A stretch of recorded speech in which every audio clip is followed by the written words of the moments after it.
Chapter 1244. Gu Mingming was stunned by Elvis's words and didn't know how to react. Elvis kissed Gu Mingming's little face and said, "It's my honor to be scolded by you. Others don't get it even if they want it." Gu Mingming chuckled and shook her head speechlessly. Elvis pinched Gu Mingming's slender and soft fingers and said, "I am your male. You can scold and hit me if you want.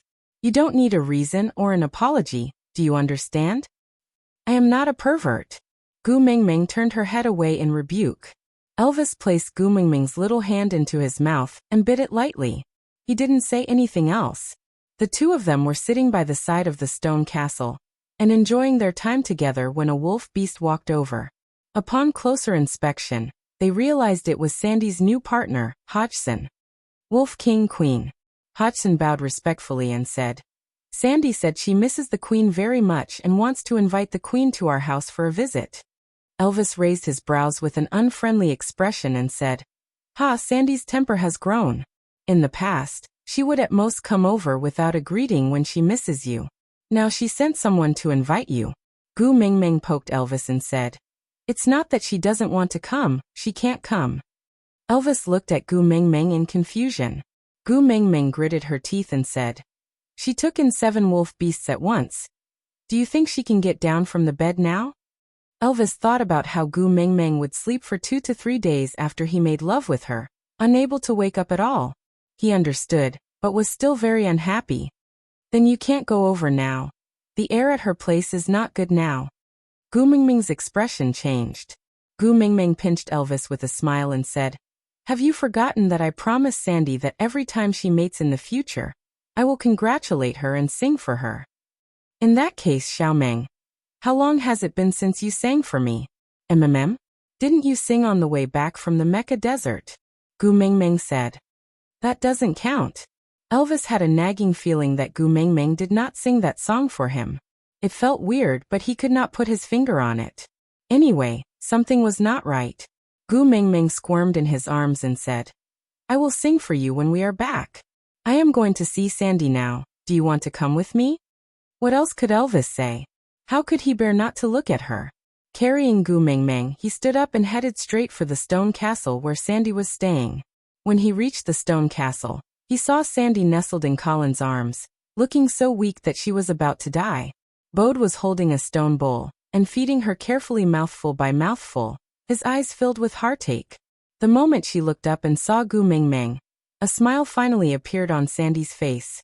Her eyes brightened, and she wanted to wave her hand to call Gu Mingming over, but realized that she could not even lift her arm. She opened her mouth, but her throat could no longer make a sound. She could only shrug her shoulders weakly and smile helplessly. Gu Mingming jumped down from Elvis's arms and sat beside Sandy. She then glanced at Bode, and he immediately passed the bowl in his hands to Gu Mingming. Gu Mingming took the stone bowl and said while feeding Sandy, "The sun is just nice outside. Go get some thick beast skin and lay it at the door. I want to bask in the sun with Sandy." Chapter 1245. After Bode finished laying out the beast skin, Gu Mingming had just finished feeding him the meat soup in her bowl. She then glanced at Colin and walked out without saying a word. Colin kept his head down the entire time. Even though he was the tyrant of Sauter with his usual heroic spirit, he was like a cowardly bear in front of Gu Mingming. He did not dare to say anything and just followed behind Gu Mingming. Seeing Gu Mingming sitting at the corner of the beast's skin and Elvis sitting behind her to act as a warm leather backrest, Colin wanted to learn from Elvis and let Sandy lean on him. But he had just stepped one foot on the beast's skin when Gu Mingming said, "Tisk." Colin was so frightened that he immediately retracted his foot and looked at Gu Mingming innocently and pitifully. Gu Mingming then said, "Give Sandy to me. Go and call all the males in your family out." Colin secretly broke out in cold sweat and nodded naively. He did not dare to say anything and hurriedly called out his 4 original partners and the 7 new wolf beasts that Sandy had taken in.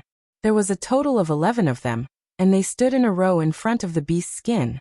The original 4 males in Sandy's family all knew what was going on and all lowered their heads obediently, not daring to make a sound. But the 7 new wolf beasts were at a loss. They looked at each other, not knowing what was going on but not daring to do anything. After all, this great lady was not only the messenger of the beast deity, but also the queen of the wolf clan. And behind her was the mighty wolf king. Gu Mingming's gaze swept across the 11 of them and said in a neutral tone, "You are really capable. Great messenger, I was wrong." Colin was the first to admit his mistake with a sincere attitude. Gu Mingming chuckled. "Oh, tell me, where did you go wrong?" Colin scratched his head and said, "I don't know, but your smile is so scary, it must be my fault." Gu Mingming was so angry at Colin that she laughed. She looked down at Sandy and asked, "Girl, how did you fall for this piece of wood in the first place?" Sandy's throat was so hoarse that she could not speak at all. She just smiled helplessly and shook her head lightly. Gu Mingming looked up again and asked, "How many 4th-level beasts do you have in your family now?" Colin answered honestly, "Only me now. However, it seems like Hodgson and Jerry only need one more battle to level up." Gu Mingming nodded and said, "So at least until now you are still the strongest in your family, right?" Colin nodded stiffly. Gu Mingming's face darkened. "As the strongest in the family, what are your responsibilities?" "Protect Sandy." Colin answered directly without thinking. Gu Mingming sneered. "Is this how you protect Sandy?" "Huh." Colin was stunned by the question. He immediately lowered his head and said sullenly, "But Sandy chose her own partner." "Oh, so if one day Sandy doesn't want to live anymore, will you let her die?" "That won't do." Colin looked up and was so anxious that he was tongue-tied. Gu Mingming pointed at the bare mark on Sandy's chest and said, "Your mark is on her chest, and you are the most powerful person in the family. What you have to do is to protect her, and ensure her safety under all circumstances. But she was tortured to such a miserable state right under your eyes, and you say you don't know what you did wrong?" Chapter 1246. There's a next time? Gu Mingming glared at Colin. Colin did not know why he was being glared at again.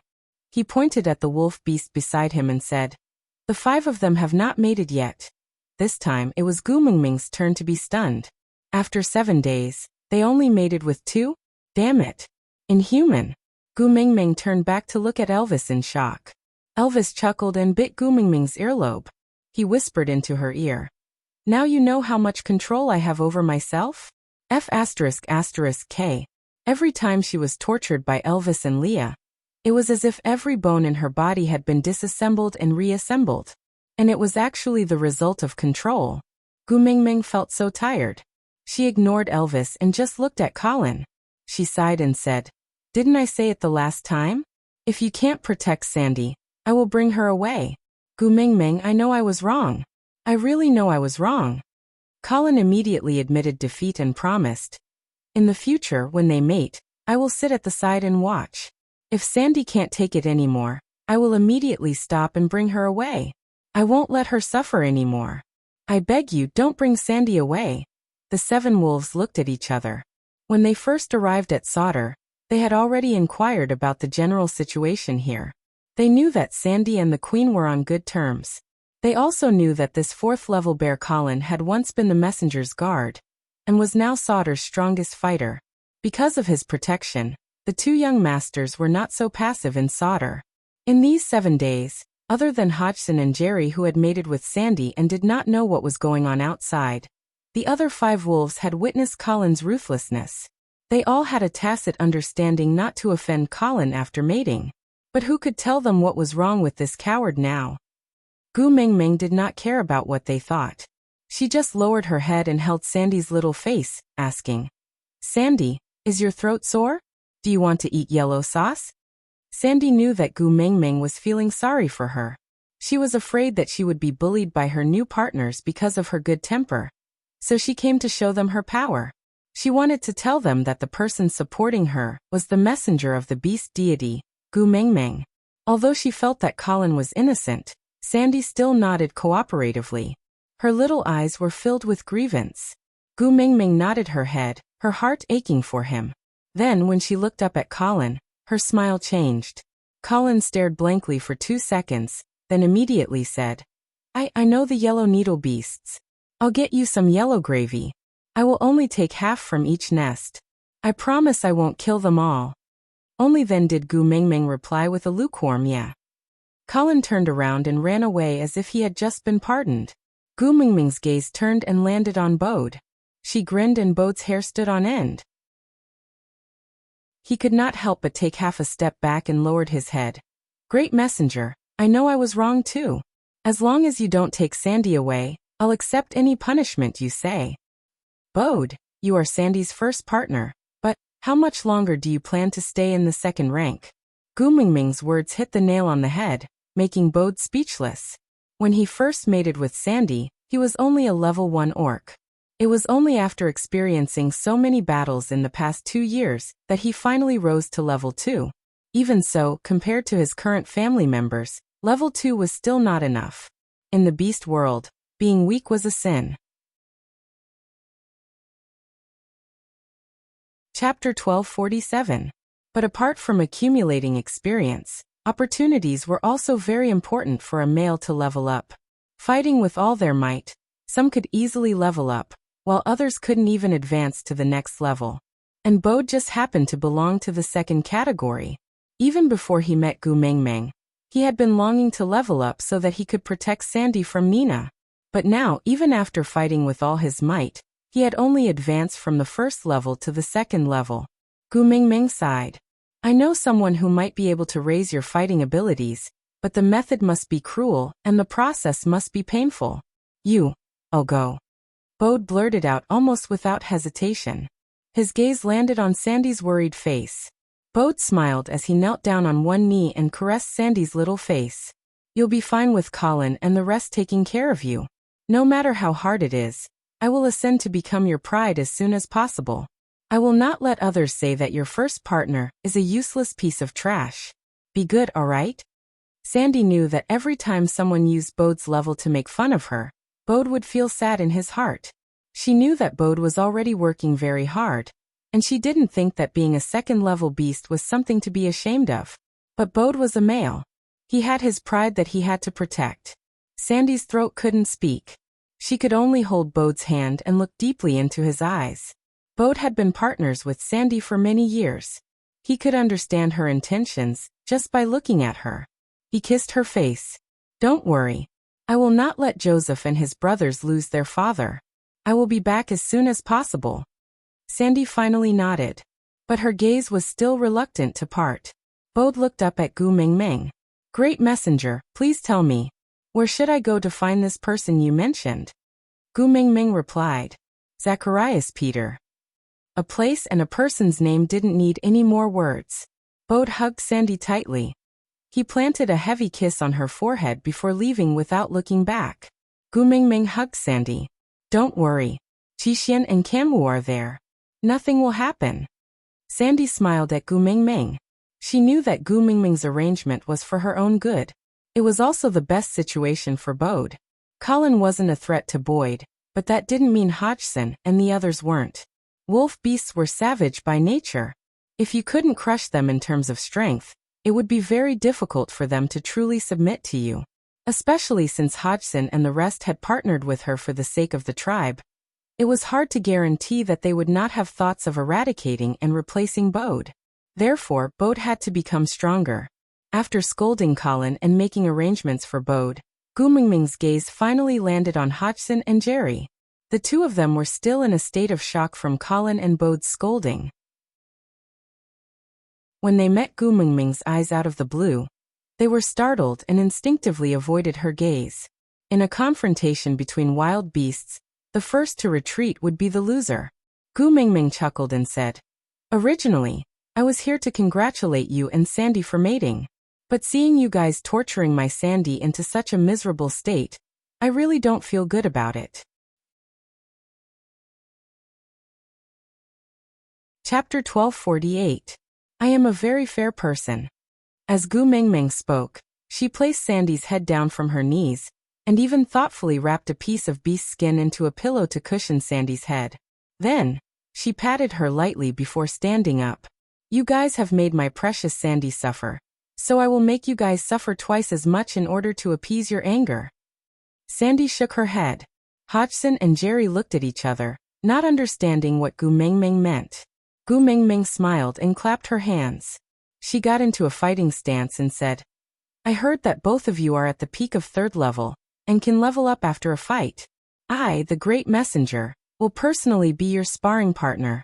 You must be grateful. With that, Gu Mingming charged over and punched Hodgson in the stomach. At the same time, she kicked Jerry in the chest. Gu Mingming did not unleash her beast pressure in consideration of Sandy's ability to withstand it. Moreover, she could not unleash her full power as a beast king. Moreover, it was just a small punishment, and she was not really trying to buy someone's life, so Gu Mingming was merciful. How would the 2 wolf beasts dare to attack their own queen? Didn't they see the Wolf King sitting there staring at them with a kind and amiable smile? If they dared to misbehave, the Wolf King would pick them up and crush them into a pulp. Elvis's warning when they first arrived at Sodor was still ringing in their ears. The Wolf King would never show them any mercy when it came to the queen. Hence, the 2 warriors who had been in the limelight at the night campfire party and were still proud of themselves yesterday were beaten black and blue by Gu Mingming today. Gu Mingming only squatted beside them when they could no longer stand up. I took you back to protect and take care of Sandy. If you dare to use her as a tool to satisfy your lust, then you must be mentally prepared to bear the consequences. After all, the person standing behind Sandy is me, Gu Mingming. With that, Gu Mingming stood up. Because she had lowered her head, the sunlight cast a shadow over her. At 1.7 meters, she could only be considered a petite Lolita in the beast world. But at that moment they were black Lolitas. This time, it's just a small punishment to warn you against future troubles. If I find out that you made Sandy suffer again, it won't end so easily. After Gu Mingming finished speaking, Hodgson and Jerry squeezed out some air from their lungs and answered shakily, Yes, we understand, Queen. Gu Mingming looked up with a face full of smiles. Facing the sunlight, she looked especially warm, as if she was not the one who had beaten up the 2 males without relying on her beast pressure. But even though she was smiling brightly, none of the 5 wolf beasts dared to belittle her. All of them were trembling with fear, and did not dare to treat her as a little female protected by the Wolf King anymore. Gu Mingming stood in front of the 5 males who had yet to mate with Sandy and paced back and forth. She then smiled and said, Don't be afraid, although I am not a good person, I will not bully the weak. As long as you take good care of Sandy and treat her gently, I won't hit you for no reason. Don't worry, Queen, we will treat Sandy very well.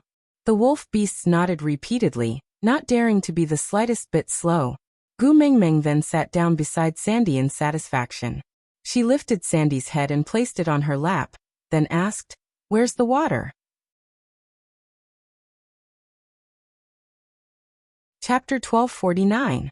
After Gu Mingming's ruckus, all the males in Sandy's family got along with each other.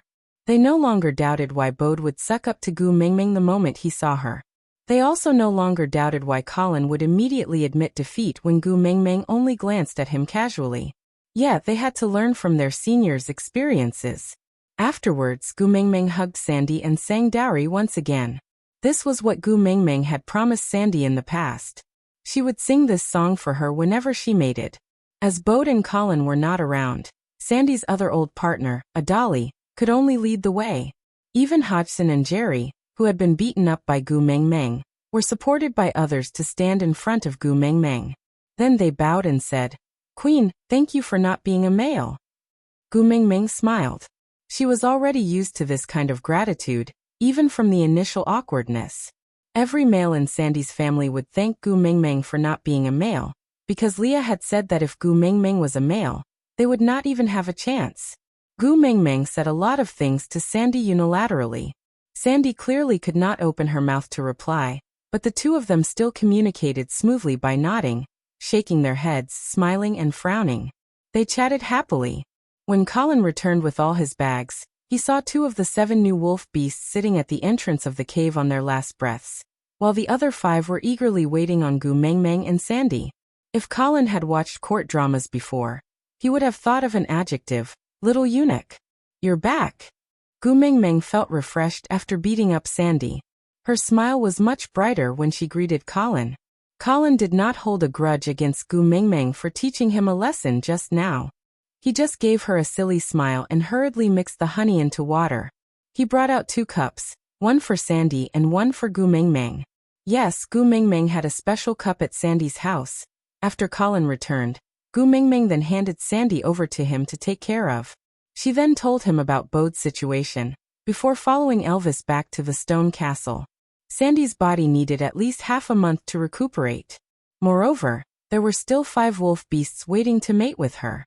She probably would not have the time to take care of Dodgy and Kiera before the dry season ended. Meanwhile, Elvis and Leah were adamant that these 2 females must not be brought back to the stone castle. Hence, they could only let their respective fiancés take care of them.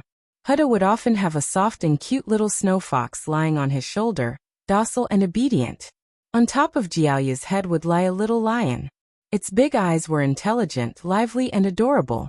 The 3 factions had reached an unprecedented level of harmony, because they had managed to rope in Hutta, Jiaoyu and Sandy respectively. They were unwilling to do anything that could break the alliance, and so the situation quickly turned in Hutta and Jiaoyu's favor. After listening to Li's analysis, Gu Mingming started to relax. She believed that she had always felt that Jiaoyu and Hutta could not handle it because of maternal love, and had treated them like children. After a few peaceful days, Elvis and Leah walked out of the stone castle alone one night. "Leah, you have to level up as soon as possible," Elvis said in a low voice. Chapter 1250. Elvis looked at Leah with a serious expression, forcing Leah to retract his playful smile. Frowning, he locked his long and narrow eyes on Elvis's face. "Is there anything you're planning that I don't know about?" Elvis sighed. "I know that becoming the Beast King will attract a pack of wolves and become an unmanageable problem. But I still want to be the Beast King. You really don't know what my motive is?" Leah was stunned for a moment, then he turned around. I don't know anything. And I won't level up, I'll just remain at the 4th level, enough to crush all the other males chasing after Meng Meng." Elvis grabbed onto Li's shoulder, stopping him from leaving. "It's because I can see that you've been slacking off after I became the Beast King. That's why I came to talk to you today. Preparing for a rainy day is your way of doing things. We can't afford another sudden blow." Leah bit his lips, glanced sideways at Elvis. "All right, I'll work hard to level up to the 5th level. Then find the spirit of the Rocky Cliffs to activate the Beast King bloodline. But you have to promise me one thing. If Meng Meng really gets the 2nd tier of the Beast Deity one day, that tier of the Beast Deity will definitely be mine." Elvis pursed his lips, not saying a word, his jaw tightened into a straight line. Leah chuckled. "I won't level up if you don't promise me. You want to use yourself as an insurance. Learn from Snake and sacrifice yourself to use the tier of the Beast Deity to prolong Meng Meng's life when Meng Meng is in danger. But you want me to stay behind to bear the consequences when you're the hero. Ha, dream on. Let me tell you, I won't agree." "Leah." Elvis frowned. Leah rarely said such irrational words. He was angry. Elvis could clearly feel the anger and uneasiness behind his smile. Leah slapped Elvis's hand away and said, "It's not like you don't know how upset Meng Meng was when Snake died. Let me tell you, I don't have the courage to face Meng Meng again. I don't want to see Meng Meng in such pain ever again. So if you want to give Meng Meng an insurance policy so that she can live longer in case of an emergency, then I will be the insurance." With that, Leah poked Elvis's chest with his slender fingers and said word by word, "You're her first partner. You should be the one to shoulder the more difficult things. Let me, the beast pet, do the small matter of dying." Elvis nodded. "But the person Xiao Meng likes the most is you. And the person who knows how to make her happy is also you. If one of us has to die in exchange for her safety one day, then the one she likes more should be the one to stay alive. Isn't that right?" Elvis smiled bitterly and said, "Moreover, didn't you always say that you regretted giving Xiao Meng to me back then, causing you to lose her one and only? If I die in the future, you can have Xiao Meng all to yourself again. She has the strength of a Beast King now, so she doesn't need any more partners to protect her. You can be with her forever."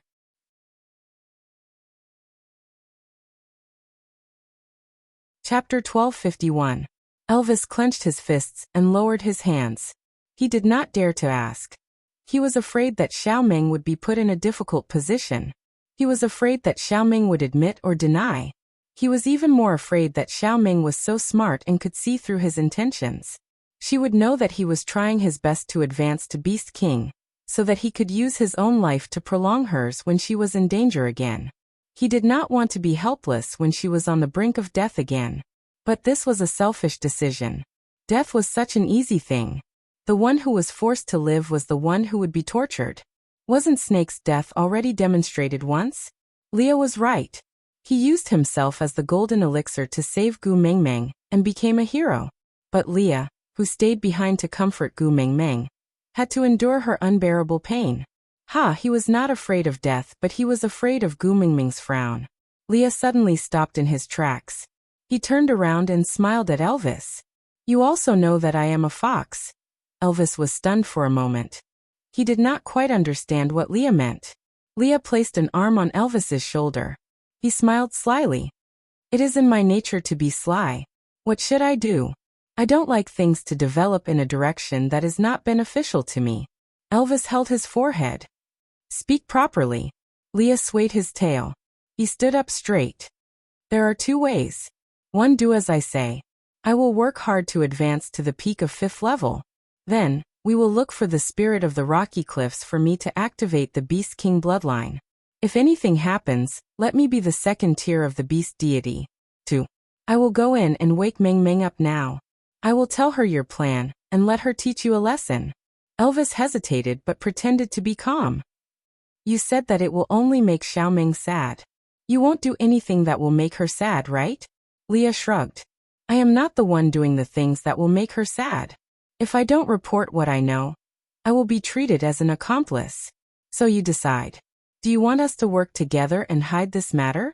Or do you want me to be a traitor and betray her?" "Leah." Elvis felt rather helpless. Other than fighting, it was too difficult for him to win Leah. Leah flipped himself over and stood side by side with Elvis. His shoulders leaned against the wall, and the moonlight elongated their shadows. He said calmly, "If I also level up to become a Beast King, then there will be 3 Beast Kings in the entire beast world, all gathered in our house. Under such circumstances, if someone wants to hurt Xiaoming, what do you think the probability of success is?" Elvis understood that Leah was right. 1 Beast King was already invincible. If 3 Beast Kings worked together, no one in the beast world could hurt Gu Mengmeng in front of them.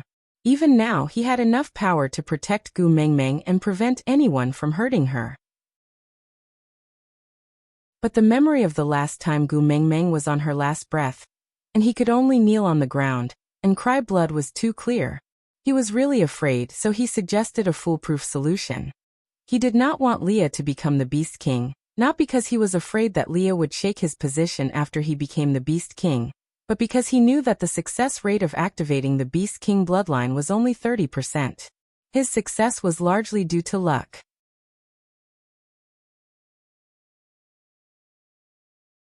Chapter 1252.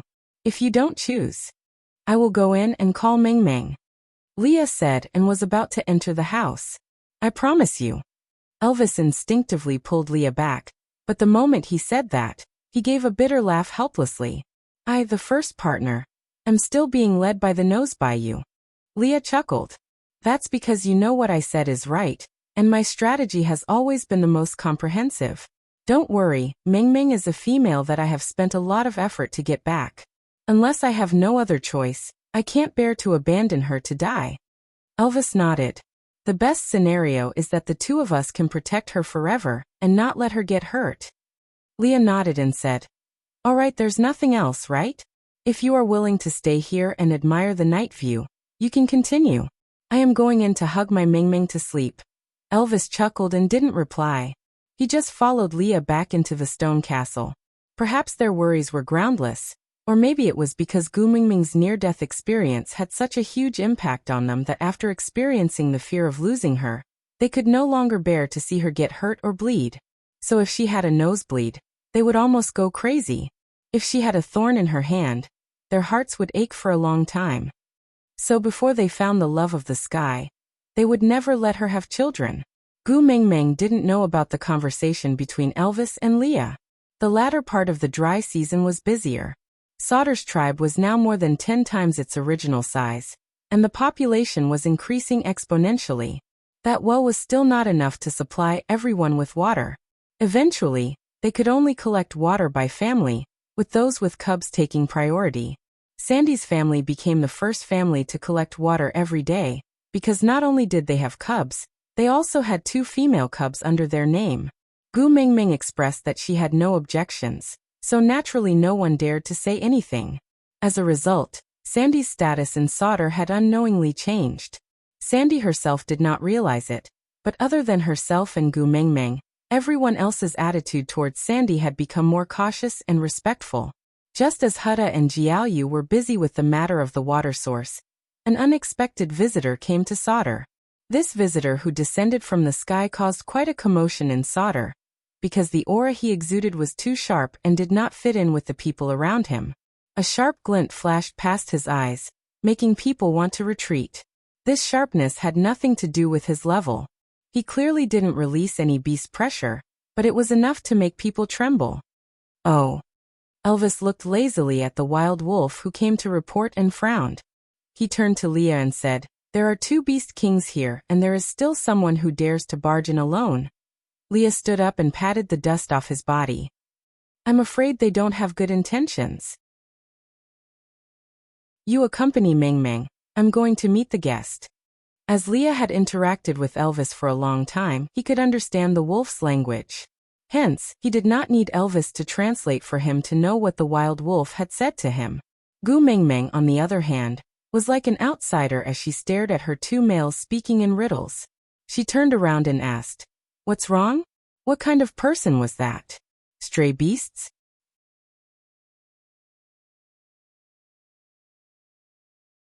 Chapter 1253. Leah narrowed his eyes and said, "Don't show such an expectant expression. Your interest in other males makes me want to kill someone." Gu Mingming smiled and said, "All right, I was just wondering what guest made you so nervous." Leah smiled and said, "A male who might become my love rival. I have to be careful. All right, I'm going out." Gu Mingming did not take Li's words seriously. After all, in Li's eyes, any male could become his love rival. Even females could become his love rival. After Leah left, Gu Mingming leaned into Elvis's arms, wondering if she should make a detour to Zacharias before returning to St. Nazaire after the dry season ended. He was so worried about Qi and Kamwu. Especially Qi. He had sent grapes to St. Nazaire last year, claiming to be some stray beast young master. "Please don't get involved with Cole again." Elvis allowed Gu Mingming to lean against his chest, not feeling that there was anything wrong with it, instead feeling that this was the most complete position in his life. His slender fingers gently played with Gu Mingming's hair and said, "I will go with you wherever you want to go." Elvis did not say that if it was really that person, Gu Mingming would not be able to go to Zacharias or return to St. Nazaire. Gu Mingming's curiosity towards the sudden guest did not last long. The dry season was about to end and Gu Mingming was about to leave. Her 2 sons were busy dealing with all sorts of matters in the tribe, especially with the 3 factions fighting each other openly and covertly. It was a complete mess. Luckily, the 2 brothers worked well together, and although they could not handle things as easily as Leah, they could at least achieve a stable victory. Gu Mingming did not want to cause trouble for her sons, so she spent most of her time with Sandy. After all, their mating ceremony had already been completed and the 2 cute daughters-in-law were staying at Sandy's house, so there was nothing wrong with Gu Mingming visiting them often. Seeing that it was already noon and Leah would not be able to return in time to cook, Gu Mingming decided to just go to Sandy's house for a free meal. Although Bode was not around and Colin's culinary skills could not be compared to Lee's, but in terms of cooking, who could be worse than Leah? The moment she stepped out, she was met with Oraton's face full of desire. Gu Mingming smiled helplessly. She did not even need to ask to know that this was a grudge from a foodie. "Leah is not at home today. I'm going to Sandy's for a free meal. Shall we go together?" Oraton shook his head and said expressionlessly, "A bird came and said it wanted to see you. Leah asked me to come over and ask if you want to see him." "Give me a bird." "What bird?" Gu Mingming found it strange. She could only recognize the Eagle Owl tribe because she could fly. If it was someone from the Eagle Owl tribe, It must mean that something had happened to Saint Nazir. In that case, Leah would not have asked her if she wanted to meet him. He should have directly brought him back. Oriton frowned and said, "A very annoying bird that can fly." Gu Mingming. Nonsense. Let's go and take a look. If Gu Mingming wanted to get some useful information from a tiger who had not eaten and was in a bad mood, she might as well make the trip herself. Elvis chuckled and did not say a word. He just carried her out of the stone castle. There was a pack of wolves guarding the door, and when they saw Elvis coming out, they immediately followed him. Gu Mingming had to admit that Elvis really had a style after becoming the Beast King.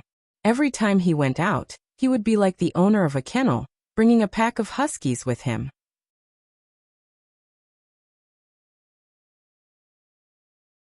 Chapter 1254. The moment she entered the stone house, Gu Mingming felt that the atmosphere was not quite right. Leah and another person she did not know were standing face to face. That person was expressionless and had a cold demeanor. Even though they were wearing the same beastskin dress, he exuded an aura of abstinence, making one want to kneel down and shout, "Master, I am Xiao Gu." The feathers on both sides of his ears proved his identity. Yeah, he was a bird. Those feathers were different from those of the eagle owl tribe. They were dark gray with dark patterns. Gu Mingming could not recognize what bird feathers it was, so she could not determine which tribe he belonged to. But Li's smile was so warm that Gu Mingming's hair stood on end. For Leah to smile like that, it was obvious that the birdman standing opposite him had made him very angry. Gu Mingming was placed on a stone chair by Elvis. Elvis stood quietly behind her to guard her, not saying a word. Seeing that Gu Mingming had returned, Leah also stood back and waved his tail. "Mingming, let me introduce. This is the current leader of the renowned vulture tribe, Gregory." Gu Mingming's eyes widened. Vulture tribe? She had fallen into an endless cycle of not being able to see the vulture tribe if she did not ascend the mountain. She had been stuck in a dilemma for a long time, and now he had delivered himself to her doorstep. "Damn it. You are the legendary messenger of the beast deity?" Gregory sized up Gu Mingming with an unfriendly expression. Gu Mingming was taken aback by Gregory's attitude. Her father had clearly said that the vulture tribe was the tribe closest to him, so she could show off her father's reputation. But this person in front of her did not seem to buy it. "I am." Gu Mingming gave a simple reply. She decided to stay the same and see what the other party's intentions were. Gregory looked at Elvis and then at Leah. Finally, his gaze landed on Gu Mingming. There was not much expression on his face, but it was different from Oriton's poker face. He was really cold, so cold that even his gaze seemed to be covered in ice. It was bone-chilling. "Tell me, why are you looking for me?" Gregory asked. Gu Mingming was even more confused. "Who was looking for you?" That's not right. I was looking for him, but I couldn't find him." "Isn't he the one who delivered himself to me?" Gregory could tell that Gu Mingming was puzzled and became a little impatient. He took a deep breath, as if suppressing his desire to turn and leave. "That mighty one sent a messenger to the Mota Mountains, so I came down the mountain to look for you. If you're not looking for me, then I'll take my leave." "Wait," Gu Mingming probed. "Who is that great lord? It couldn't be Cole again, right?" Gregory looked at Gu Mingming, squinting his eyes in a probing manner. "Are you really the messenger of the beast deity? Worth the price?" Gu Mingming was very confident about this.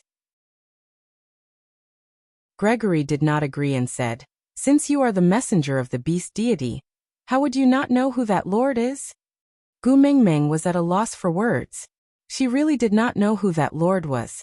Gregory's gaze landed on Elvis's chest. He frowned and said, "You took something from his hands, but did not know that he asked me to look for you. That means he did not give it to you willingly, but you snatched it from him? Ha! To be able to snatch the heart of the desert from that lord, you are really capable." "Heart of the desert?" Gu Mingming instinctively looked at Elvis's chest, where the red spider lily was blooming.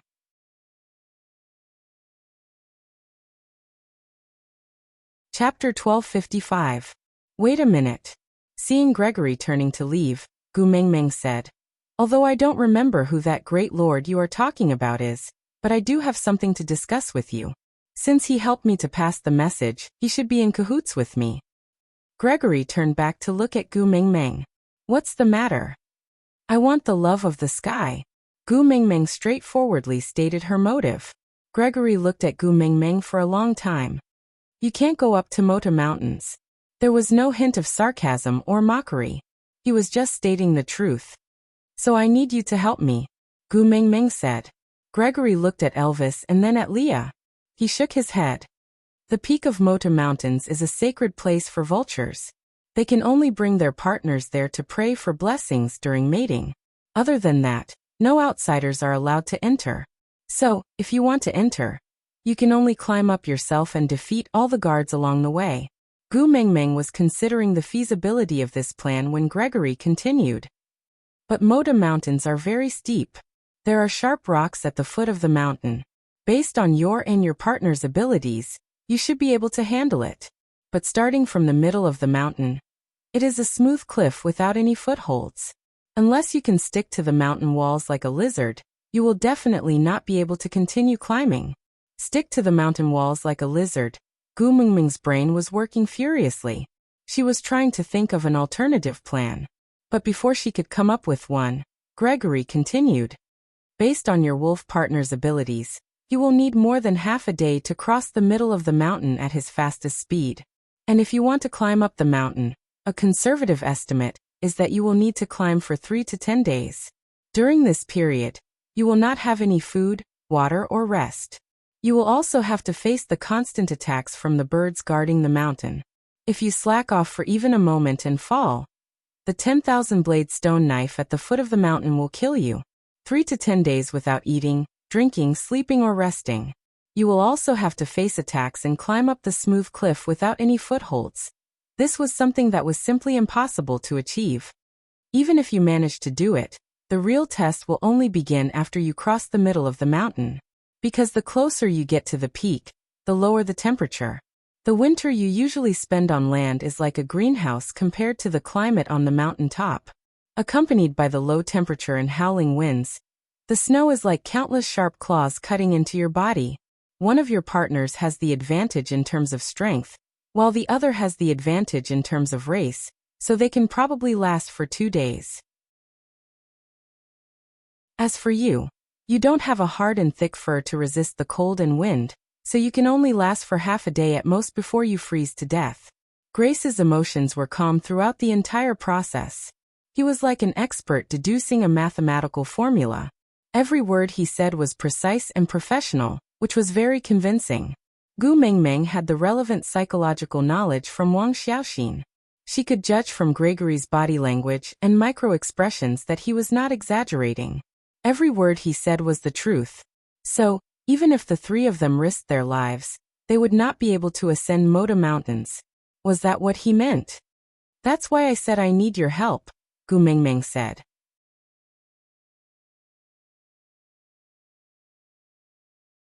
Chapter 1256. I don't accept it either. Gu Mingming flared up. I just want you to bring me up the mountain. I am interested in the things on the mountain, but I have no interest in you. I said the mountain peak is the holy land of vultures. We can only bring people other than our tribe members there to pray for blessings during mating. Since you and I have no intention of becoming partners, I naturally can't bring you up. And why are you so stubborn? Gu Mingming asked. Who bestowed that holy land? The previous messenger of the beast deity? Who bestowed it? This question stumped Gregory. Ever since he was born, he had been guarding the peak of the Mota Mountains, facing the harsh weather. The sacred land had always been a sacred land, but no one had ever told him why it was a sacred land, and when did it become a sacred land. But that was not important. It was an indisputable fact that the vulture tribe had been guarding that place for generations. Rules were rules and they had to be obeyed. As the leader of the vulture tribe, he could not simply break the rules. If it was a rule set by the previous messenger of the beast deity, then I should be able to abolish it, right? After all, we are of the same rank. She is a messenger and so am I. If my rank is not high enough, how about I ask the beast deity? After all, the vulture tribe is the most loyal protector of the beast deity. What if the beast deity gives the order? Can I abolish your stupid rules? Gu Mingming thought to herself, as a second-generation deity, when else would she be able to fool her father? Gregory was unmoved. He stood his ground and said, "This is the rule of the vulture tribe. Even the messenger cannot force others against their will. If the beast deity insists on breaking our rules, then when loyalty cannot be served at the same time, we can only sacrifice our entire tribe to uphold our will. We will not defy our tribe rules or betray the beast deity." Gu Mingming's mind was only filled with the word inflexible. But Gregory's tone was not a threat, but a statement. This made Gu Mingming know clearly that if she were to use her father's name to pressure him, Gregory would really choose to die in glory than to live in dishonor. Damn it, if the vulture tribe died out because of this, she could forget about ever obtaining the love of the sky. Rolling her eyes, Gu Mingming asked again, "Why don't you get someone from the vulture tribe to talk to me?" Only the clan leader of the vulture race can descend the mountain when he receives instructions from that lord. Gregory's gaze swept across Elvis's chest, then he said, "Now that the great lord is probably no longer around, so after I return this time, there shouldn't be any vultures coming down from the mountain anymore." Damn it, who was that lord? What if that lord asked you to bring me up? Are you willing? Gu Mingming tested. Gregory coldly snorted and said, "You don't even know who that lord is, yet you want to use such ridiculous words to scare me."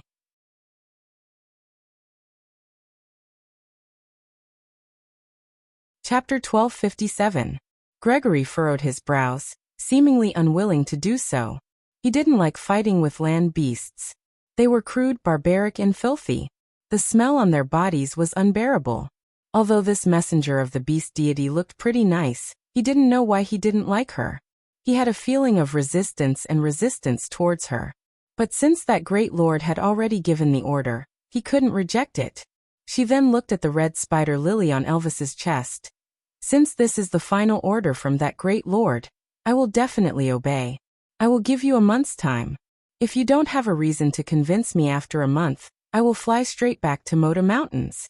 With that, Gregory turned and left the meeting room, flapping his wings and flying off. Gu Mingming face-bombed, speechless. After coming to the beast world, she had seen a lot of the world. She even felt that she could handle a pervert like Cole. But this Gregory was stubborn and unmoved by force or persuasion.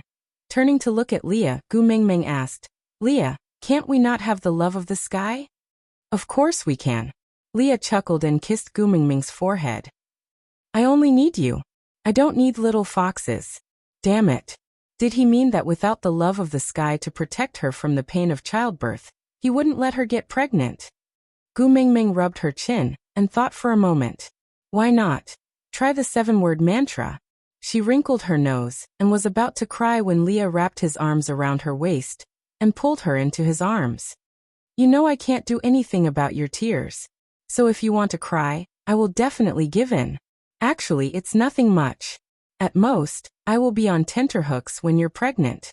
When you're giving birth, I won't be able to bear the heartache and die." With that, Leah pressed his lips against Gu Mingming's and lingered for a long time by her lips, asking in a hoarse voice, "So, if you want to torture me with your tears because of that nest of little foxes, come on, the torture you give me. Even if I'm crushed into pieces, even if I'm consigned to eternal damnation, I'm willing to endure it as sweet as syrup." Gu Mingming waved her hands in defeat. Who's going to cry? Humph. With that, Gu Mingming struggled out of Lee's arms and hung onto Elvis's chest. They left the meeting room and returned to the stone castle. Leah shook his head and said helplessly, "You're scolding me again." Last time, that humph lasted for several days.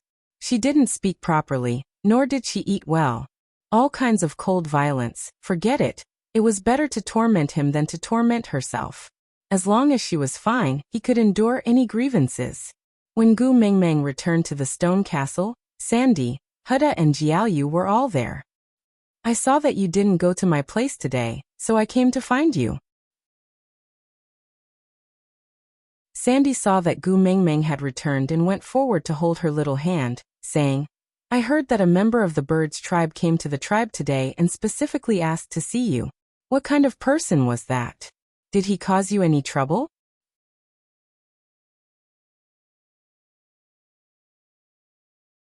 Chapter 1258. Then why don't you let Ian bring you there? Sandy was puzzled. Gu Mingming rolled her eyes. Speechless and full of disdain, she said, "It's all because of that pervert Gregory." Gu Mingming took a deep breath and said, "Initially, I wanted Ian to bring me there, but he told me that leaving the Mota Mountains was a betrayal. If I went any closer to the Mota Mountains, I would be attacked by the other birds guarding the mountains. They would not rest until they were dead. And the leader of the Mota Mountains is Gregory from the Vulture tribe. Do you think there's something wrong with his brain? I already said that I can ask the beast deity to abolish that whatever tribe rule, so that they don't have to endure so much hardship guarding the mountains." Not only did he not appreciate my kindness, he even said that if the beast deity forcefully interfered, their entire tribe would be sacrificed to ensure both loyalty and justice. Sandy had always been on the same side as Gu Mingming, and could not bear to see anyone making her angry. Looking at Gu Mingming's seething anger, Sandy also chimed in. "Isn't he just a third-level bird man? What's there to be so arrogant about? How about this? I'll ask Colin to bring Hodgson and Jerry to tie him up and beat him up until he's willing to bring you up obediently, all right?" Gu Mingming shook her head and said, "If force works, I'll beat him up myself. The point is that if I go up into the sky, I'll be handing my life over to him. If he wants to play any tricks, he just needs to let go in the sky and I'll be finished.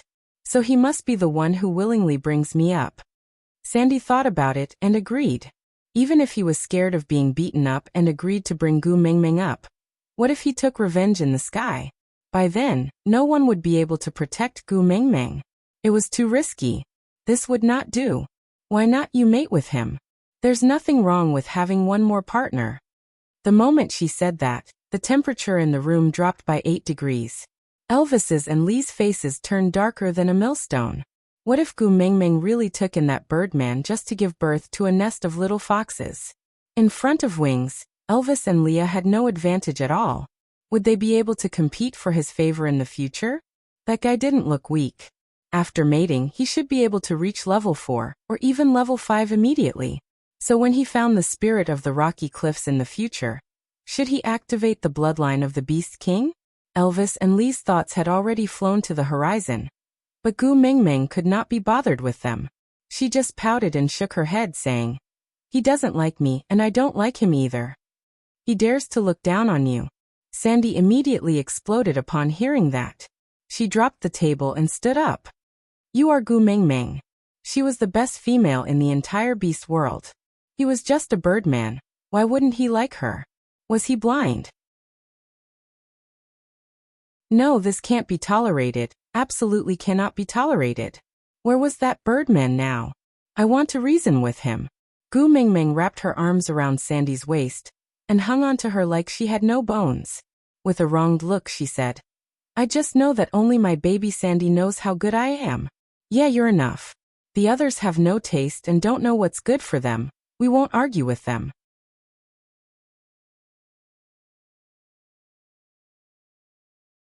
Chapter 1259.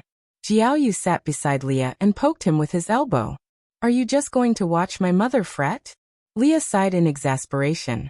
"That Gregory is too defensive. Moreover, it's our first encounter today. He's so secretive that I can't figure out his background.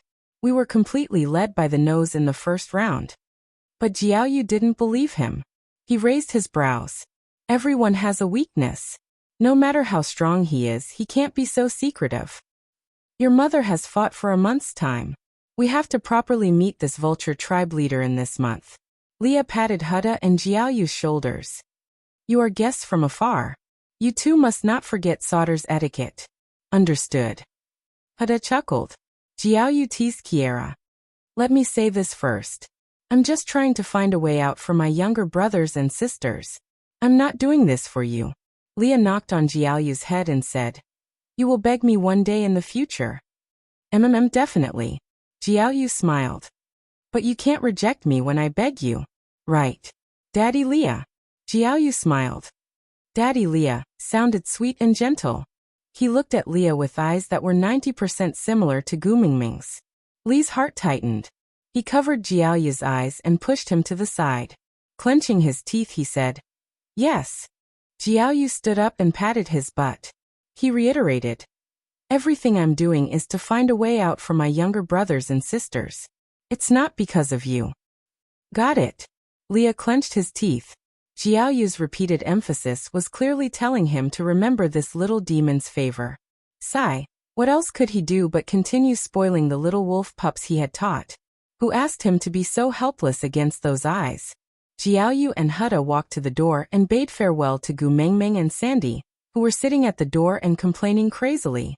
Jiaoyu said that the family of a few female wolf beasts had come to the tribe, and they were different from normal male wolf beasts. The females had to be properly settled down, and in addition, the tribe had to stock up on food since the rainy season had started, so they were quite busy and could not chat with Gu Mengmeng. Gu Mengmeng's heart ached that her sons were too tired, so she asked them to go back to work first. When Leah was done with dinner, she would send it over to them. The two sons agreed sensibly and obediently. Jiaoyu couldn't help but say a few more teasing words to Gu Mengmeng before they left. On the other hand, Leah instructed Oriton to rush back to St. Nazaire and call Ian over. Oriton left in a hurry after reporting to Gu Mengmeng. There was no other reason other than Leah was in charge of cooking and Oriton definitely did not want to offend him. Meanwhile, Gu Mengmeng and Sandy were in a much better mood after complaining for a long time. The two females discussed many unreliable but extremely satisfying methods. Gu Mengmeng knew that these methods would not be put into practice, but just discussing them was enough to make her feel better. To be honest, other than Elvis, this Gregory was the most arrogant person Gu Mengmeng had ever met. She felt inexplicably displeased. She really wanted to shatter that expression of abstinence on his face and watch him kneel down and beg for mercy. Ha ha ha.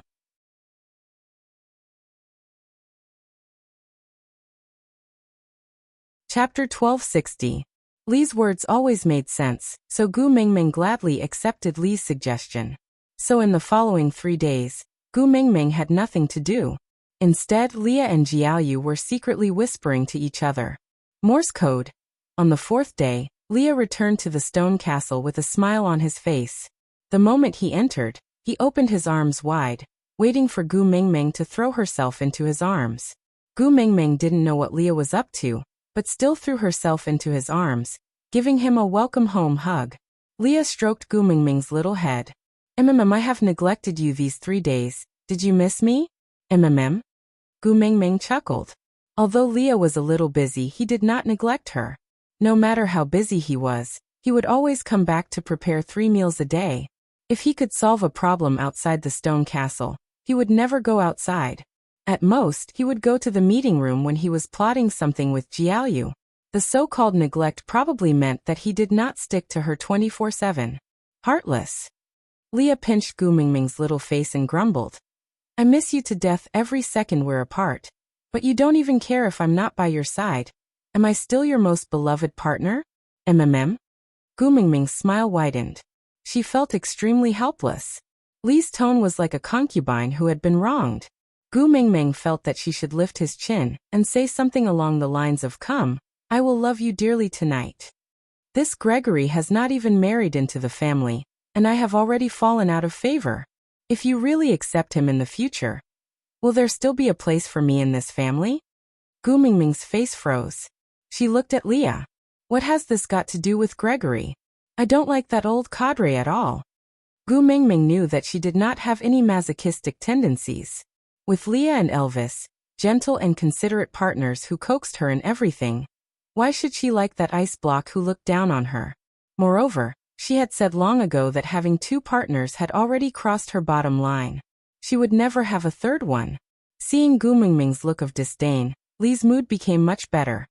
He carried Gu Mengmeng up and walked to Elvis's side to place her back into his arms.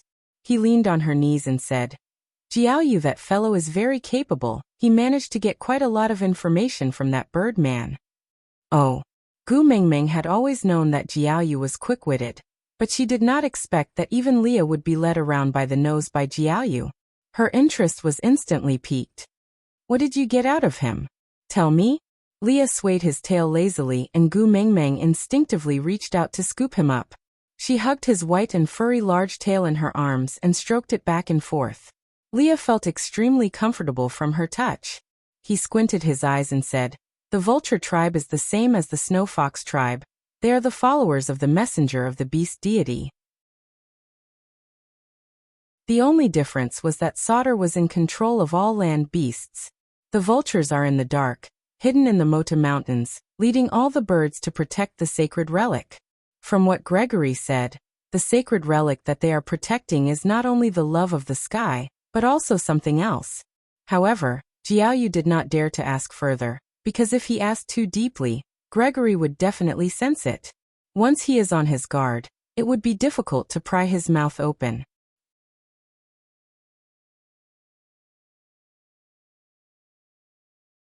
Chapter 1261.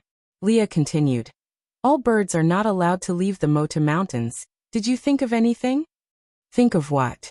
Gu Mingming looked at Leah blankly and shook her head. Leah smiled and said, They say it is to protect the sacred object, but don't you feel that it is more like a form of imprisonment?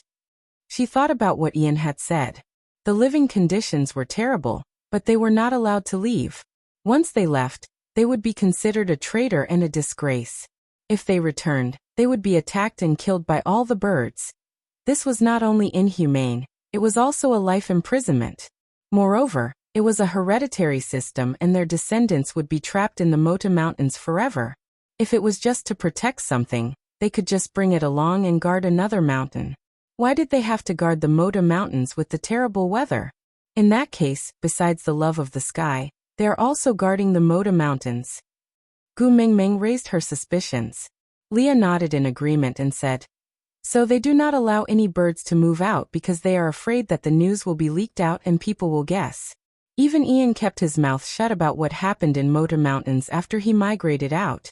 If not for the fact that I had coincidentally asked him about the love of the sky, he would definitely have brought this secret to his grave, and never mentioned a word about it until his death.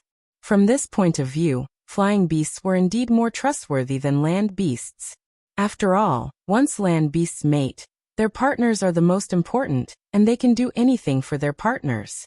Look at me and Elvis, we are the best examples.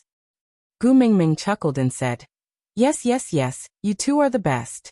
I must have saved the Milky Way in my previous life to be able to meet you two in this life. With that, Gu Mingming kissed Leah and Elvis on their cheeks. It felt like she was comforting a child, but the two males enjoyed it very much. Leah swayed his tail and looked at Elvis. He said, Mighty Wolf King, looks like we have to add another task to our journey. Elvis asked. Leah said, In order to meet Gu Mingming again in our next life, let's go save the Milky Way this time. If he doesn't need to be saved, I will appear and cripple him. Then you can come and chase me away. How about that? All right. Elvis's reply was simple and clean. Leah turned to look at Gu Mingming and asked, So Gu Mingming, who is the Milky Way? Where is he? Are you two trying to laugh me to death, and then inherit my inheritance? Leah looked at Gu Mingming's smiling face, his eyes filled with gentleness. After laughing with Gu Mingming for a while, Leah continued, But Mingming, do you know how the leader of the vulture tribe is chosen? Gu Mingming replied without thinking, Probably from fighting? Whoever is more powerful will be the clan leader. Wasn't it the same in the beast world? Leah shook his head and smiled faintly.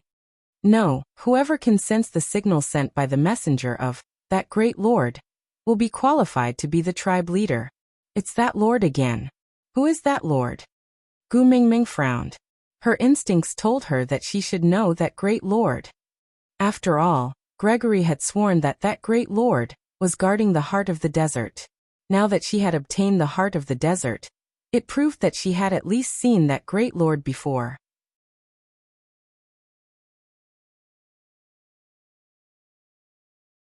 Chapter 1262. So I should still go see my father and ask him who that mighty person is? Gu Mingming came to this conclusion. But Leah shook his head and said, The main point is not who that mighty person is, but the agreement between the vulture tribe and that mighty person. Gu Mingming had a hunch that this agreement had something to do with them obtaining the love of the sky, so she stared at Leah with sparkling eyes. But Leah suddenly changed the topic and said proudly, But I am not in the mood to say it now. Don't say things halfway. You will make me anxious to death. Gu Mingming shook Li's shoulders and grumbled shamelessly. Leah was dizzy from her shaking, but he pursed his lips and didn't say a single word. Hubby. Gu Mingming's voice trilled 8 times at the end, making Li's bones melt. He snickered and rubbed Gu Mingming's little head, saying as if he was at a loss of what to do with her. Then let me ask you first, between the love of the sky and Elvis, who is more important? Gu Mingming didn't even think before answering. Elvis is more important. Leah nodded. Although he hid it well, a trace of disappointment still flashed across his eyes. The love of the sky represented their child. The little fox she yearned for so much was not worth mentioning in front of Elvis. She gave it up without a trace of hesitation. Leah looked up at Elvis, using his eyes to say, "Now you still dare to say that I am the one she likes the most? It doesn't matter even if you die, can she still live on?" Elvis didn't answer and just stared at Gu Mingming with a loving gaze. His eyes were filled with the bliss of dying without regrets. Gu Mingming didn't know the contents of Elvis and Li's conversation that night, and also didn't know what kind of feelings her answer had given to the 2 males. She just continued to ask, "Why? Is there any conflicting relationship between the love of the sky and the heart of the desert? If I obtain the love of the sky, will Elvis, who owns the heart of the desert, die?" That's not it. The speed at which Leah sorted out his emotions was extremely fast. In the blink of an eye, he was all smiles again. He looked at Elvis ambiguously, and stretched out his slender fingers to draw circles on the red spider lily mark on Elvis's chest without saying a word. Elvis had goosebumps all over his body as he scolded coldly, "Scram!" Leah lifted his head and gave a provocative smile. Not only did he not move his hand away, he even placed his entire palm on Elvis's chest without any scruples. He even squeezed it impudently and said, "No." A thick mark appeared on Elvis's forehead and he gritted his teeth. "Don't do anything that will make Xiao Ming's imagination run wild. She will have a nosebleed again later." Once she said that, Leah immediately retracted his hand as if he had been electrocuted. He then looked at Gu Mingming in fear, and heaved a sigh of relief when he saw her calm expression. Ever since Elvis and Leah got drunk last winter, Gu Mingming had joked about their relationship until Elvis wanted to kill Leah and commit suicide to atone for his sins. Gu Mingming's Fujoshi heart was completely strangled in the cradle, and she did not dare to fantasize about those scenes anymore. Seeing the tense atmosphere between Leah and Elvis, Gu Mingming pushed Li's claws away from Elvis's chest and said, "Be serious."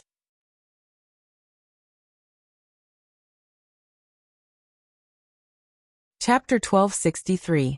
How should she put it? Gu Mingming suddenly felt a chill run down her spine. Laughing dryly, she asked, What marriage?"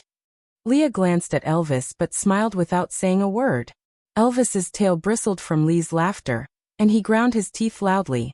Leah said leisurely, "In the vulture tribe, only the tribe leader can mate with outsiders, so only the tribe leader can sense the signal sent by that great lord, and descend the mountain. Then haha." Leah said slowly, "Don't laugh, I'm so scared." Gu Mingming rubbed her arms and stared at Leah with widened eyes. "Finish your sentence properly." Leah rubbed his own face and said, "Are you panicking? Don't you like to see me laugh the most? MMM?" Gu Mingming held Li's shoulders with both hands. "Please don't stop in the middle. Finish your sentence properly." Leah pointed at his face. "Give me the encouragement of love, and I will continue." Gu Mingming pressed her lips against his without another word. But Leah turned his head in an instant, and pressed his lips against hers accurately. A smile bloomed from the corners of his eyes. Li's hand threaded through Gu Mingming's black hair, and he gently rubbed her head. They were clearly an old married couple, but Gu Mingming's heart was still stirred by Li's sudden touch. Blushing, she took a step back and fell into Elvis's arms. Leah then continued, "I heard that the betrothal partner is the one who inherited the heart of the desert. MMM, when that great lord's messenger reaches the Mota Mountains to inform the vulture tribe, the vulture tribe leader will fly down from the mountain peak to fulfill the betrothal." But Li's gaze landed on Elvis's chest again. He couldn't help but laugh so hard that his shoulders shook. Gu Mingming's brain froze for a few seconds.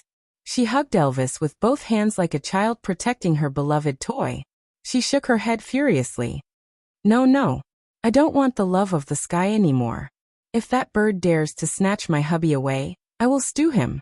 Elvis was almost suffocated by Gu Mingming's strangulation. But he smiled blissfully like a foolish son of a landlord. He completely lost the imposing manner and prestige of a wolf king. Leah was originally trying to hold back his laughter, but after Gu Mingming's tantrum, he simply laughed out loud. The laughter from the stone castle reverberated in the sky above Sauter, and the entire sky seemed to have become brighter. After calming down, Gu Mingming nestled in Elvis's arms with a worried face and said, "No wonder that fellow's eyes kept glancing at Elvis's chest. Tizke, my hubby must have been molested by someone's eyes, right? I should have gouged out his eyes.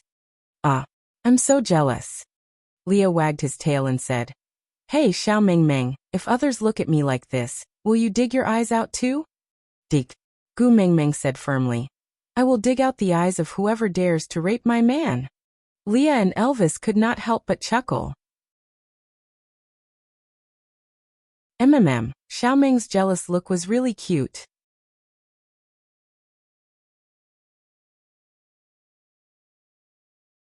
Chapter 1264. Gu Mingming bit her fingers while shaking her feet. Her brain was in a frenzy. She had to get the love of the sky or Leah would not let her give birth to little foxes. She could not hand Elvis over.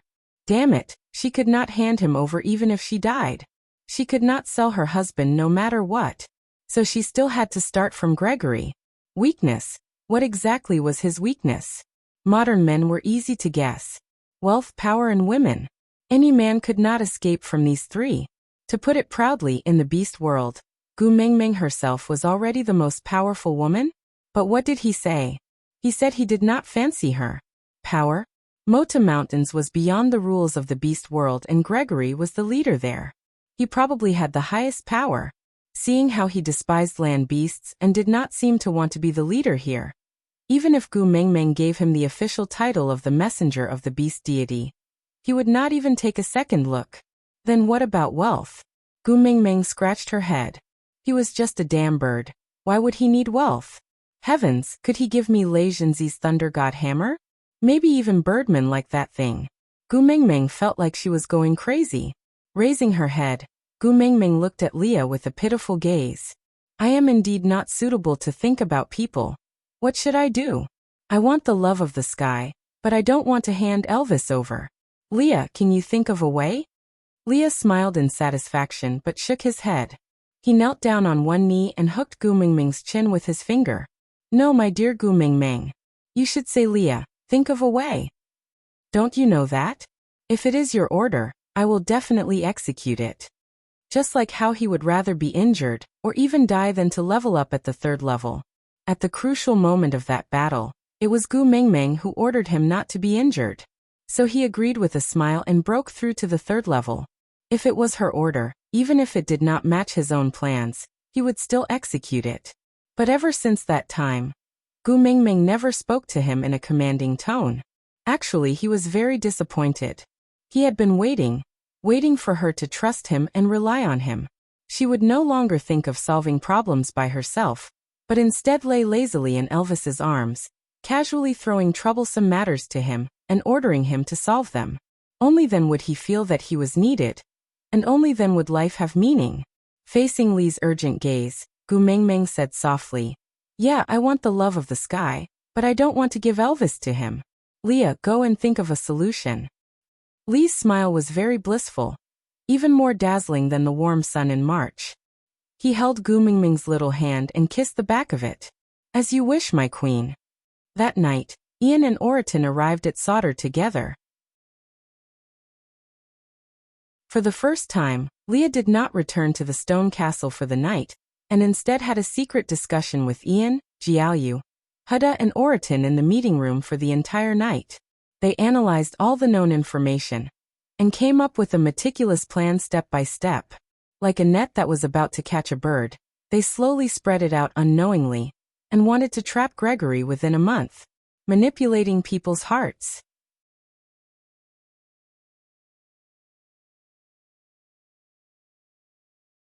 Chapter 1265. Leah said that all humans would have greed, and this greed would become a chain strangling his throat.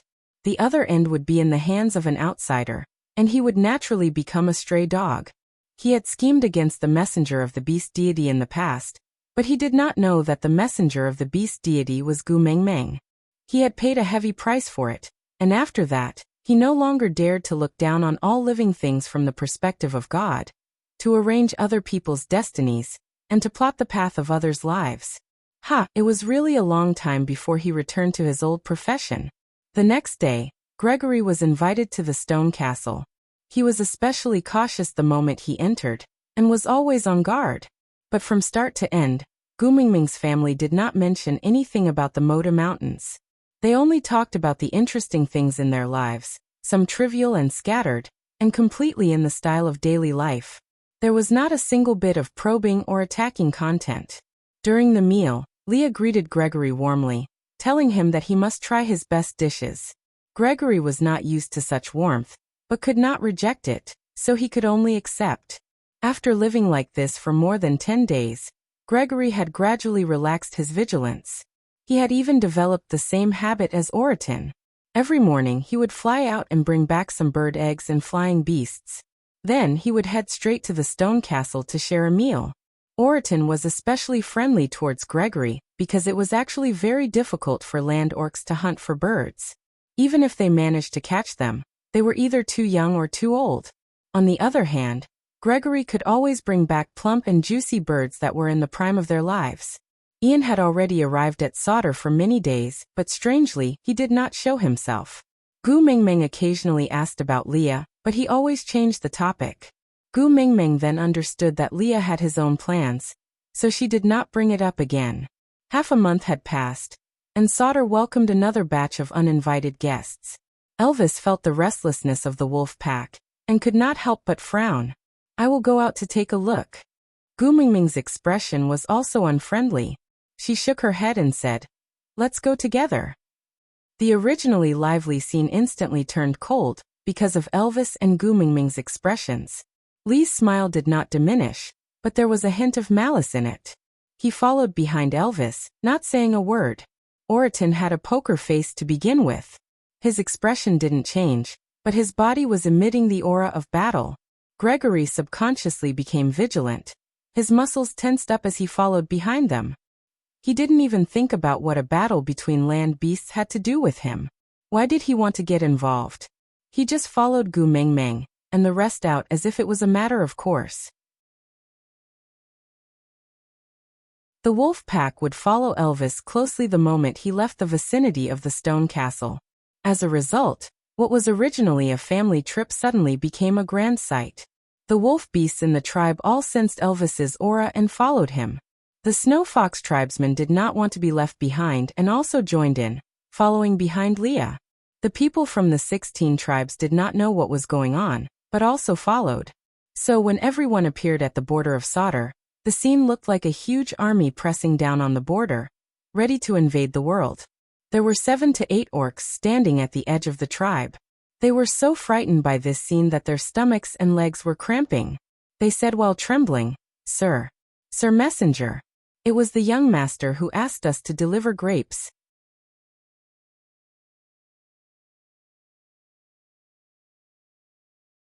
Chapter 1266. That orc shook his head. Originally, there were more than 20 stray beasts carrying the grapes over. But for some reason, they suddenly screamed and ran off. Gu Mingmeng chuckled and did not say a word. Thinking about how afraid Wabi was of her, it was not hard to guess why the stray beasts had fled. Gu Mingmeng scanned the surroundings coldly. Not a single stray beast's aura could be sensed. She then retracted her cold aura and said, "You guys follow me back to Sauter for a rest today. We'll set off for Zacharias tomorrow. Tell Qixien not to let stray beasts deliver grapes in the future." "Yes, great messenger." The orc who had delivered the grapes nodded, and went back to pick up the huge stone basins containing the grapes. Elvis signaled with his eyes, and the wild wolves all stepped forward to do the work of carrying the grapes. Carrying the basins of grapes on their backs, they followed Gu Mingmeng and the rest back. They had come in a threatening manner, but when they returned, It was more like a joyful and relaxed company outing. They did not head back to the tribe, but headed in another direction. There was a small stream there, where Elvis had previously brought Gu Mengmeng to wash her nose. They had almost settled down there. When they arrived at the stream, Elvis and Leah, who had seen Gu Mengmeng wash the grapes last year, personally went into the water. After all, Fei Rui was not around, so they could not use the three-wheeled washing machine to wash the grapes. They could only rely on their own hands to wash the grapes. Fortunately, there were enough people following them out, so it saved them a lot of time. Gu Mengmeng removed her beast skin boots and soaked her feet in the stream. She sat on a rock and kicked the water for fun. Gregory stood beside her, looking down at her from behind.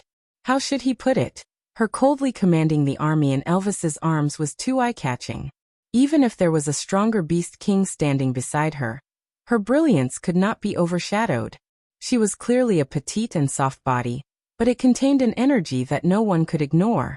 It was as if she was the true owner of this world, looking down on all living things from a bird's-eye view. Gregory had a momentary illusion that Gu Mengmeng was a glowing person, dazzling but unable to shift his eyes away. At that moment, his brain could not make any sense of judgment. Apart from her face, he could not see anything else. After spending more than 10 days together, Gu Mengmeng had always been a warm and radiant image. Even though he knew that she had a huge amount of energy, he had never sensed a hint of danger from her. But just now, she just slightly furrowed her brows, and the murderous aura from her whole body shocked the entire 9 regions. It made people shudder with fear, but at the same time, it also made them inexplicably excited. But now, she was kicking the water with her bare feet, smiling like a child. Grace, do you want some? Gu Mengmeng turned around and plucked one grape from the bunch of grapes that Leah had washed for her. She extended her arm and passed it to Gregory, who was standing behind her. She turned around and realized that he was in a daze. She could not help but smile and say, "Hey, you came back to your senses." Gregory cleared his throat awkwardly and turned his face to the side, but he could not shift his gaze away from Gu Mengmeng's smiling face. He took the grapes from her hands and said with a hoarse voice, Thank you." "You're welcome." Gu Mengmeng did not say anything else. She turned around and continued eating her grapes, completely not bothered by Gregory's distracted state just now. Gregory placed the grape into his mouth and licked it lightly. The juice flowed everywhere, filling his mouth with a fragrant sweetness.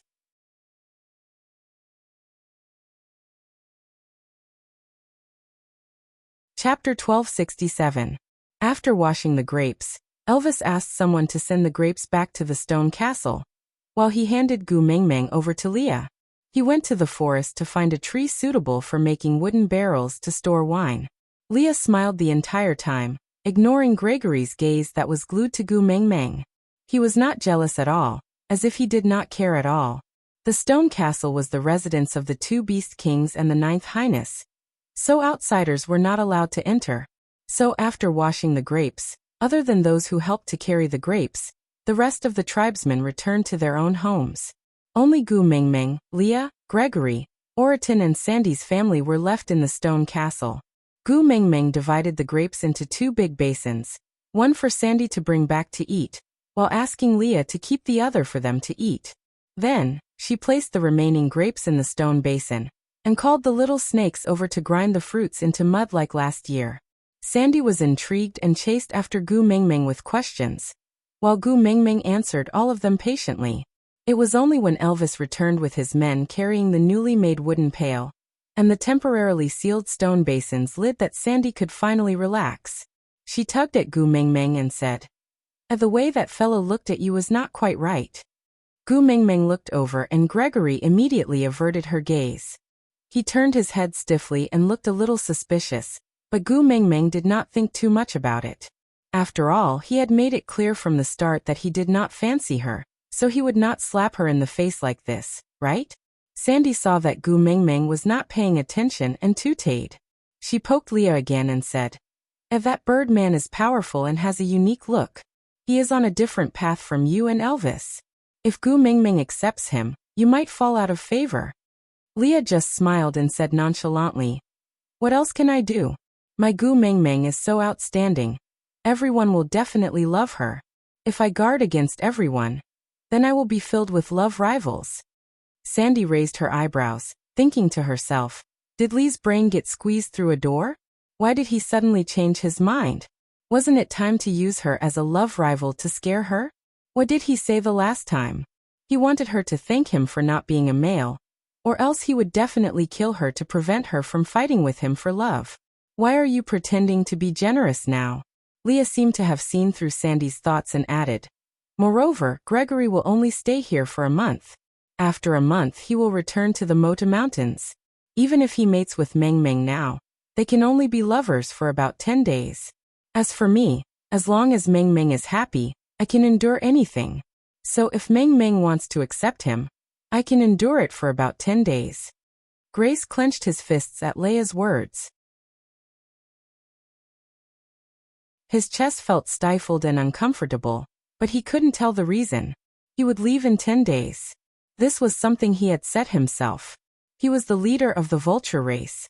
He had come down to fulfill the marriage agreement, but the heart of the desert was now in the hands of a male. This marriage agreement could not be fulfilled, so he had no reason to stay. He had to return to the Mota Mountains to continue protecting the vulture tribe's sacred grounds. He probably wouldn't come down from the mountain ever again. So I won't be able to see her after 10 days? She was so bright and beautiful. She was so decisive. 10 days later. Would they never see each other again? What was up with this uncomfortable feeling all over his body? Grace's brows were tightly knitted together. He couldn't explain the strange feeling in his body. Perhaps he had left the mountain for too long and was not used to it. 10 days. He would return after 10 days.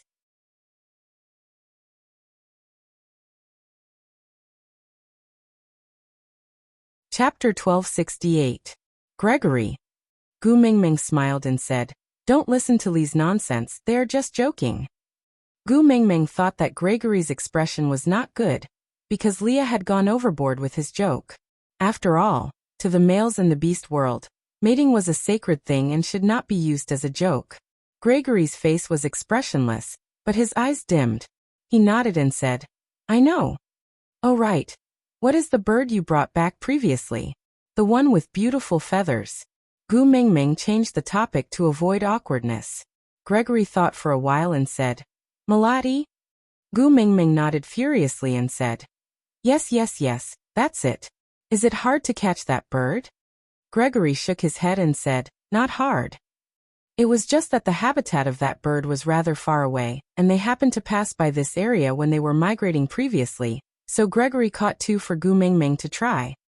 Then can you catch a few more? I like the feathers of that bird and want to make a fan with feathers. It would definitely look really good. Gu Mingming had been thinking about it for a few days. She had tidied up the feathers of the 2 Melody previously, but it was not enough to make a big fan with feathers. Gregory nodded and said, all right.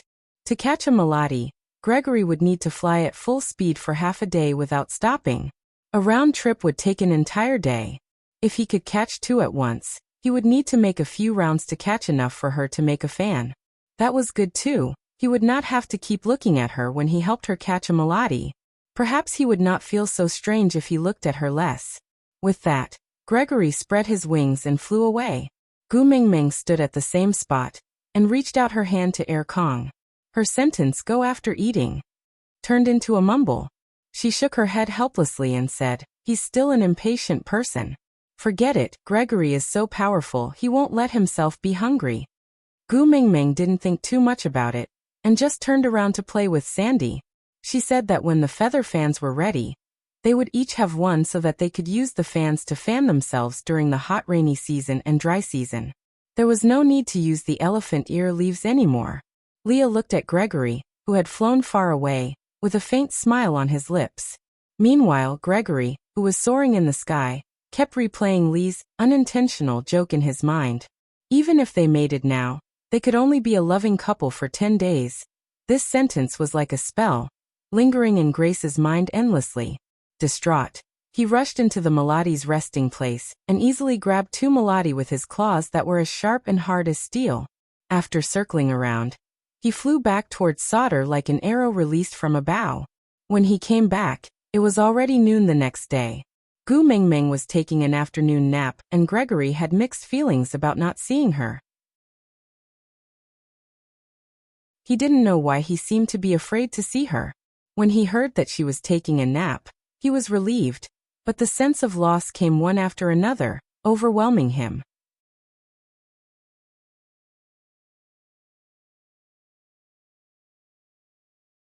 Chapter 1269. 9 days. Gregory's heart stopped for a moment, as if something sharp had pierced his heart. The pain made it hard for him to breathe, and he frowned instinctively. Without saying a word, he spread his wings and flew towards the habitat of the Melody. During the flight, he was in a state of absent-mindedness, flying based on his instincts. His mind kept replaying the countdown that Leah had accidentally mentioned. 9 days. There were only 9 days left. Could that feather fan be completed? If only it could, she was so looking forward to it. What expression would she have when it was completed? Would that pair of clear eyes be sparkling? Would she smile like a child? If he was the one who caught all the Melody for her, then her smile, would a part of it belong to him? With that thought in mind, Gregory returned to the stone castle of Solder on the morning of the 8th day of the countdown. He ignored the fact that he had repeatedly broken his flight limit to fly back. He was afraid that he would find out that he wanted to see her earlier. He was afraid that she would be taking an afternoon nap when he came back. He was afraid that he wanted to see her. He wanted to see her like crazy. Gregory, you don't look too good. Gu Mingming looked at Gregory, who was carrying 2 Melody in his hands, and was a little confused. I haven't seen you for 2 days, where did you go? Gu Mingming still did not know that the Melody was very far away. Gregory would need to fly for a day and a night to catch these 2 birds. Nothing much. Gregory handed Melody over to Leah, and subconsciously walked to the water bucket to look at himself in the water. His complexion was really terrible. The vultures were not weak birds. It was normal for them to not sleep for a few days and nights. But he had only flown for 2 days and he was already so haggard. The problem was not the lack of rest or food. The anxiety and uneasiness in his heart was the real culprit. I'll leave first. No matter what, Gregory still did not want Gu Mingming to see him in such a pathetic state. Since you're already here, let's have a meal together. Gu Mingming called out to Gregory. Gregory pursed his lips. He felt as if he was fighting with himself. He longed to look at her one more time, but he was afraid that his current sorry state would ruin his image in her heart, so he hesitated and didn't move forward. Leah pushed Gregory lightly and said, Oriton always eats with us every time he brings back prey. If you don't eat, we won't dare to accept your Melody in the future. It'll look like we're taking advantage of you. All right. Gregory lowered his head. A hint of loneliness flashed across his eyes. He was no different from Oriton. They were just people who shared a meal and provided prey. She only had her 2 partners in her eyes, so why would she care about his image? What was this sour and oppressive feeling? They had clearly said that they didn't like each other when they first met. She carried out her words. But what about him? When did it start to waver? At the dining table, Gu Mingming used her chopsticks to poke at the meat in her bowl, her face full of worry. Gregory wanted to ask her what was wrong, but he clenched his fists and could not open his mouth. He was in no position to ask about her thoughts. Was he? But why did he care so much about it?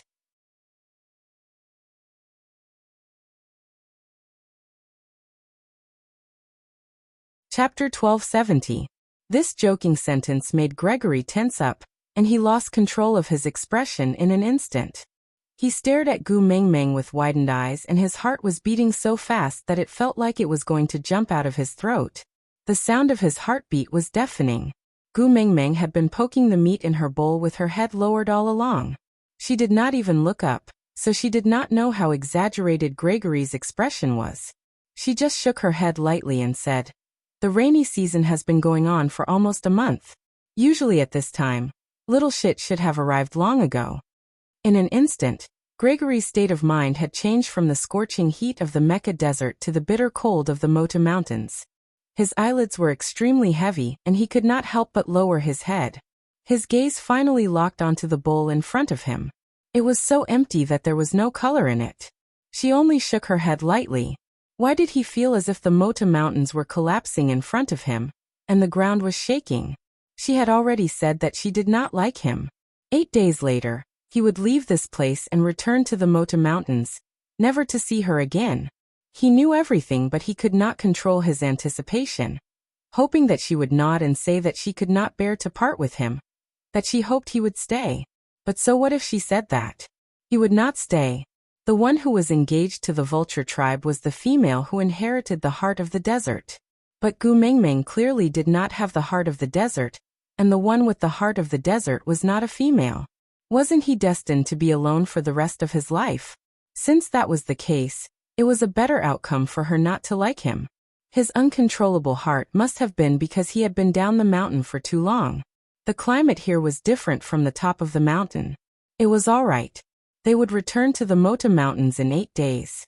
By then, without Gu Mingming, his life would return to its previous peacefulness. But how did he survive on the Mota Mountains in the past? Why was it that he could not recall it more and more recently? Elvis and Leah took in all of Gregory's expressions and gave each other a faint smile of mutual understanding. Elvis hugged Gu Mingming's shoulders and said, "If you want to see him, I will send someone to the Snake King Valley to look for him." Gu Mingming shook her head and said, "Little shit is not coming. It must be because he is afraid of me. I don't want to force him.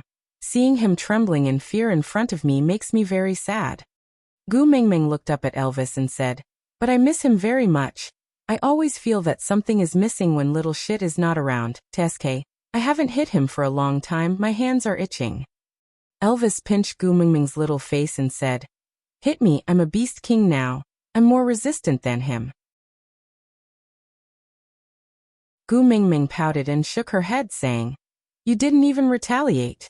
I hit you, that's not called fighting, that's called one-sided abuse, it's domestic violence." "No." Elvis sighed and his gaze swept across everyone present, finally landing on Gregory. "Why don't you beat him up?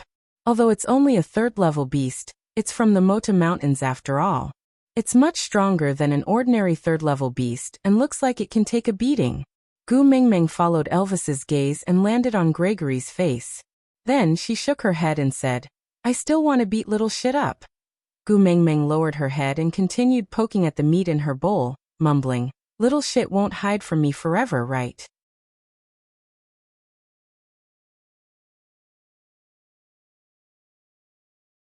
Chapter 1271. The meal ended abruptly because Gu Mingming had something on her mind. Leah took out Gu Mingming's half-completed feather fan and placed it on the table.